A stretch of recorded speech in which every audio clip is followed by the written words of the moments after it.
ఆశ్చర్యం కలిగించే విషయం. తర్వాత 5 కేసులు నమోదు చేశారు ఆ కార్యక్రమం అయిపోయిన తర్వాత.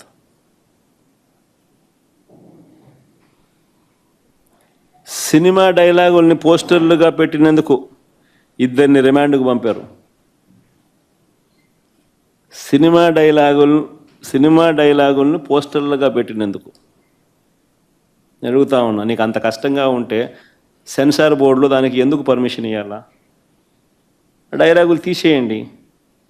ఇంకా బాలకృష్ణ సినిమాలు, ఆ పవన్ కళ్యాణ్ సినిమాలు చూస్తే ఇంకా పెద్ద పెద్ద డైలాగులు కనిపిస్తాయి. నాకు ఇప్పుడు ఇక్కడికి వచ్చి ప్రెస్ మీట్కి ముందు శ్రీహరి నాకు చూపించినట్టు కొన్ని డైలాగులు, ఆ సినిమా డైలాగులు, వాళ్ళ సినిమా డైలాగులు చూస్తే ఇంకా దారుణమైన డైలాగులు. నీకు డైలాగులు నచ్చకపోతే సెన్సార్లు తీసేయండి. సెన్సార్ బోర్డు ఎందుకు పర్మిషన్? సెన్సార్ బోర్డు ఉండేది ఎందుకు? అంతేగాని ఆ సినిమా డైలాగులు సినిమా వచ్చిన తర్వాత, రిలీజ్ అయిన తర్వాత ఆ సినిమా డైలాగులు, ఆ సినిమాలో మంచి పాటలు ఉంటే ఆ మంచి పాటలు అవన్నీ న్యాచురల్గా ప్రసిద్ధి చెందుతాయి. ఆ సినిమాలో మంచి పాట ఏదైనా ఉంటే ఆ మంచి పాట పాడినా తప్పే అంటావు. ఆ సినిమాలో ఏదైనా మంచి డైలాగులు ఏదైనా వీళ్ళకి నచ్చితే ఆ నచ్చిన డైలాగులు వీళ్ళు పోస్టర్లుగా పెట్టినా తప్పే, వీళ్ళు మాట్లాడినా తప్పే, వాళ్ళు చేసిన యాక్షన్లు వీళ్ళు చేసినా తప్పే.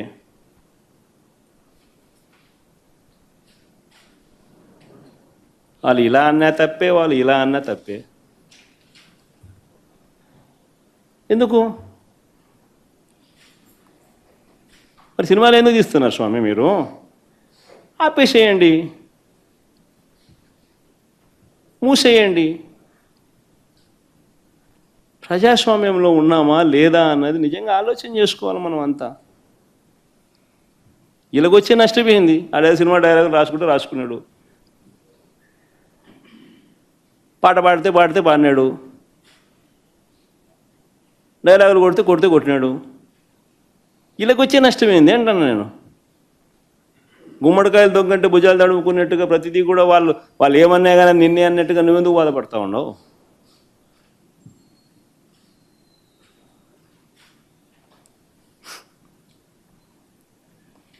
నూట 131 మందికి నోటీసులు ఇచ్చినారు. 131 మందికి నోటీసులు ఇచ్చినారు. సినిమా డైలాగులను పోస్టర్లుగా పెట్టినందుకు 2 రిమాండ్కు పంపించినారు.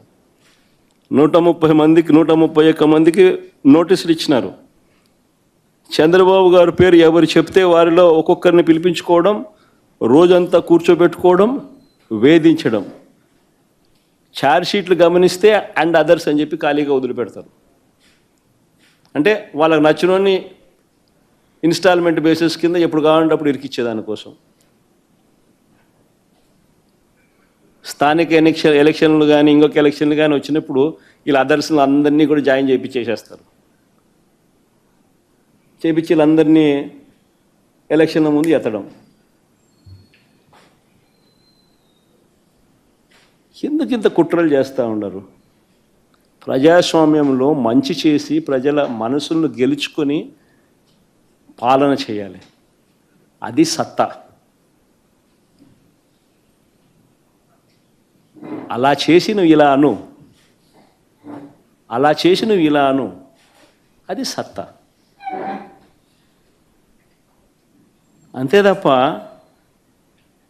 నువ్వు అన్యాయమైన పాలన చేస్తూ నిన్ను ఎవడైనా ప్రశ్నిస్తే ఆడిట్టన్నాడు, వీళ్ళిట్టన్నారు, వాళ్ళు అట్ట మాట్లాడారు, ఇట్ట మాట్లాడాడు అని చెప్పి తోసేయడం, స్టేషన్లో పెట్టడం. ఏమిటి ఇది?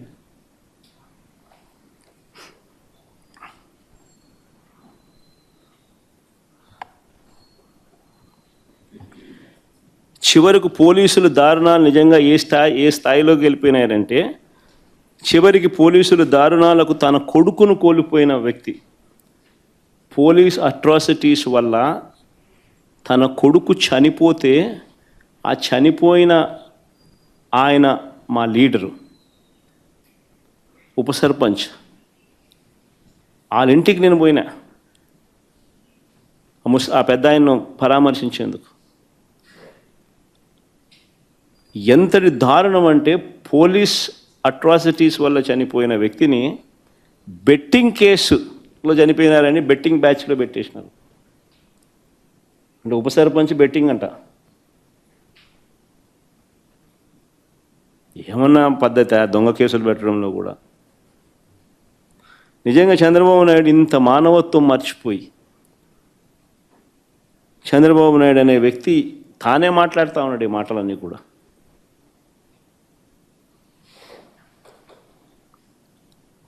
మరో ఉదాహరణ, ధరలు లేక తీవ్ర కష్టాల్లో మామిడి రైతులుంటే, తీవ్రమైన కష్టాల్లో మామిడి రైతులుంటే, మామిడి రైతులకు సంఘీభావంగా జూలై 9వ తారీఖున చిత్తూరు జిల్లా బంగారుపాలెం నేను వెళ్ళా.